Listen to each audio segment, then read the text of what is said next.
প্রিয় স্বামীর ভালোবাসা ও কেয়ার পেতেও ভাগ্য লাগে। একটা সময় যখন আমার এই মানুষটার সাথে দেখাও হয়নি, তখন আমি মোনাজাতে আল্লাহর কাছে শুধু একটা দোয়াই চাইতাম, আল্লাহ তুমি আমার জীবনে যাকেই পাঠাও সে যেমনই হোক, শুধুমাত্র একজন সঠিক মানুষ যেন হয়। সত্যি কথা বলতে জীবনে অনেক কষ্ট দেখেছি, অনেক বাস্তবতার সম্মুখীন হয়েছি এই অল্প বয়সে, তাই আর কোনো বাস্তবতার সম্মুখীন হওয়ার কোনো সাহস ছিল না।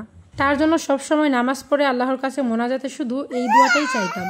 আমার আম্মু একটা কথা বলতো, সবুরের ফল নাকি মিষ্টি হয়, তবে সেটা এতটাও মিষ্টি হবে কখনো কল্পনাও করিনি। আমাকে যদি কেউ কখনো প্রপোজ করতো, আমি আমার আম্মুকে এসে বলতাম, আমার আম্মু আমাকে এই কথাটাই বলতো, এইভাবে কখনো সঠিক মানুষ পাওয়া যায় না। আর তাছাড়া তোর বাবা এমন একজন মানুষ, যদি কখনো এরকম কিছু করিস তাহলে তোর বাবা হার্ট অ্যাটাক করেই মারা যাবে। তাই সবসময় বাবা মায়ের দেখানো পথই অনুসরণ করে এসেছি। ধৈর্যের ফল আর বাবা মায়ের অনুসরণের শেষটা যে এত সুন্দর হবে সত্যি কখনো কল্পনাও করতে পারিনি। আমি তো সবসময় আল্লাহর কাছে মোনাজাতে এইটাই কান্না করতাম, যেন আল্লাহ আমাকে একজন সঠিক মানুষের সন্তান দেয়, কিন্তু সেই সঠিকটা যে এতটাও সঠিক হবে কখনো কল্পনাও করতে পারিনি। বিশ্বাস করেন, আমি আমার জীবনের সবচেয়ে সুন্দর এবং সুখী জীবন কাটাচ্ছি আমার এই সুন্দর মানুষটার সাথে। একটা কথা কি জানেন, গায়ের রং দিয়ে কখনো মানুষ বিচার করতে নেই। আমার এই প্রিয় মানুষটার হতে পারে গায়ের রংটা একটু চাপা, তো তার ভালোবাসা এবং মন মানসিকতাটা অনেক সুন্দর। সে আমাকে যতটা যত্নে, ভালোবাসায় আর সম্মানে আগলে রেখেছে, আলহামদুলিল্লাহ, আমি আল্লাহর কাছে লাখো কোটি শুকরিয়া। আপনারা সবাই আমার এই প্রিয় মানুষটার জন্য অনেক অনেক দোয়া করবেন, যেন এই প্রিয় মানুষটা সবসময় ভালো থাকে, সুস্থ থাকে এবং আমরা যেন জীবনের শেষ দিন পর্যন্ত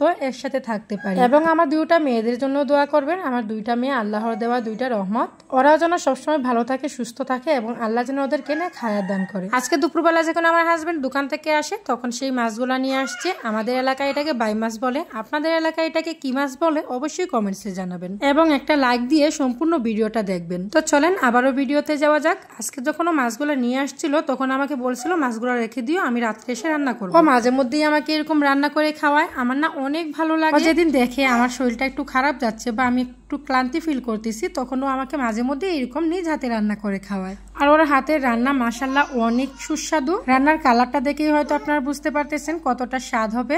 তবে আমার কৈতরে একটা সমস্যা আছে, ও সবসময় আমার হাতে খাওয়ার বায়না ধরে, আমাকেও খাইয়ে দেয়, তবে খুবই কম। বেশিরভাগ সময়ই আমাকে খাইয়ে দিতে হয়। দেখলেনি তো, নিজ হাতে রান্না করলো কিন্তু নিজ হাতে খাইয়ে দিবে না, খাইয়ে দিতে হবে আমাকে। তবে হ্যাঁ, যেদিন আমি খুব বেশি অসুস্থ থাকি বা আমার খুব একটা ভালো লাগে না, ও বুঝতে পারে, সেদিনও নিজ হাতেই আমাকে খাইয়ে দেয়। আর যেদিন দেখবে যে না আমার কোনো সমস্যা নেই, আমি অসুস্থ না, আমি একদম ফিটফাট ফুর্তিতে আছি, সেদিন আমাকেই ওকে খাইয়ে দিতে হয়। মেয়েকে কোলে নিয়ে বসে আছে যাতে আমাকে ওর খাইয়ে দিতে না হয়, যাতে আমি ওকে খাইয়ে দিতে পারি। মেয়ে কিন্তু ঘুমিয়ে আছে, তারপরও কিন্তু আমাকে খাইয়ে দিবে না, শুধুমাত্র কোলে নিয়ে এই জন্য বসে আছে যেন আমি ওকে খাইয়ে দেই। এদিক দিয়ে মেয়েও দুষ্টুমি করতেছে। এই হাতে একটা খেলনা দেখতেছেন, এটা খেলনা না, আমারই রান্নাঘরের একটা প্রয়োজনীয় জিনিস। ও কিন্তু এটা ভেঙে ফেলছে তখনই। আসলে ছোট মানুষ যা পায় তা দিয়ে খেলা করে এবং সেটা নষ্টও করে ফেলে বেশিরভাগই। তো কিচ্ছু করার নেই, সারাদিন বাসায় একা থাকে, মেয়েটা কি আর করবে। তো এদিক দিয়ে আমি আমার কৈতরকে খাইয়ে দিচ্ছি আর ও মোবাইল টিপতেছে। ও সব সময় এটাই করে, আমি ওকে খাইয়ে দিব, ও মোবাইল টিপবে বাচ্চাদের মতো। আসলে আমরা 3 বাচ্চার বাবা মা হলেও এখনো বাচ্চাদের মতোই বিহেভ করি একজনের সাথে আরেকজন। তো আজকের ভিডিওটা এই পর্যন্তই। সবাই ভালো থাকবেন, সুস্থ থাকবেন। আসসালামু আলাইকুম।